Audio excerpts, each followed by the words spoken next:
Bonjour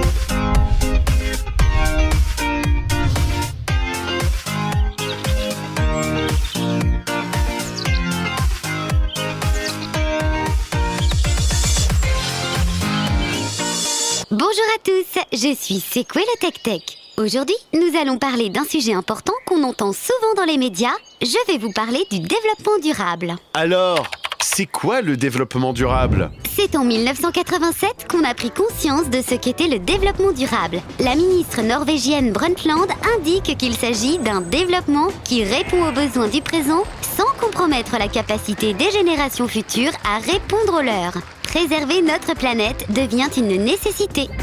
Les hommes ont compris que la Terre possède des ressources naturelles qui s'amenuisent dans le temps, comme l'eau, le pétrole et le gaz. Dégrader l'environnement a des conséquences, on le constate avec le changement du climat. Pour les sciences naturelles, le développement durable s'explique grâce au fonctionnement de cycles naturels. Dans le premier cycle, les plantes créent de l'oxygène et des nutriments pour les animaux. Ils produisent à leur tour de l'engrais et du dioxyde de carbone pour nourrir les plantes. Cette harmonie parfaite crée une couche de vie. Tout cela est possible grâce à la photosynthèse qui régénère les plantes.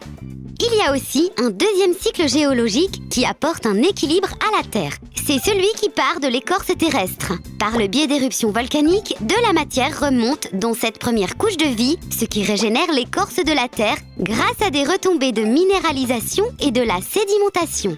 Les hommes vivent à l'intérieur de ces cycles naturels et créent des sociétés. Ils doivent être capables de répondre à leurs besoins tout en restant dans les limites écologiques, c'est-à-dire sans pratiquer une déforestation massive ou en puisant trop de pétrole dans les sols par exemple. Un mode de développement durable, c'est cette préservation des cycles naturels. Et comment fait-on cela? Pour répondre à cela, on a défini 3 grands piliers qu'il faut respecter. Le développement durable doit être à la fois économiquement efficace, socialement équitable et écologiquement tolérable.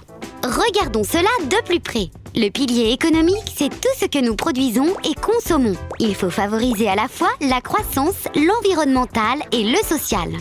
Le pilier social concerne ce qui touche à l'humain. On fait attention aux conditions de travail, à la formation ou à la santé par exemple. Enfin, le pilier environnemental, c'est tout ce qui touche à l'environnement comme l'eau, les sols ou encore l'air.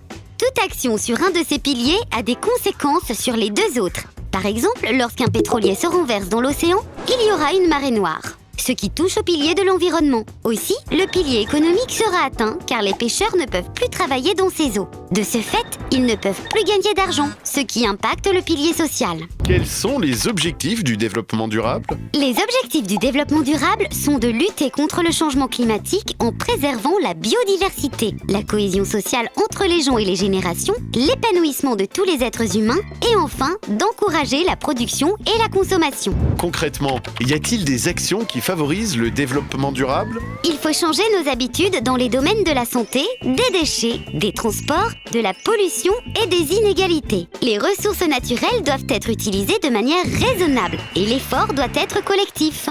C'est pour cela qu'en 1992, les dirigeants de la planète se sont réunis à Rio pour le sommet de la Terre. On a inventé un plan pour le développement durable du 21e siècle. On parle d'Agenda 21. On va agir au niveau des pays, des régions, des villes, des quartiers et des collèges. J'espère que vous avez bien compris ce qu'est le développement durable et je vous dis à bientôt pour un nouvel épisode.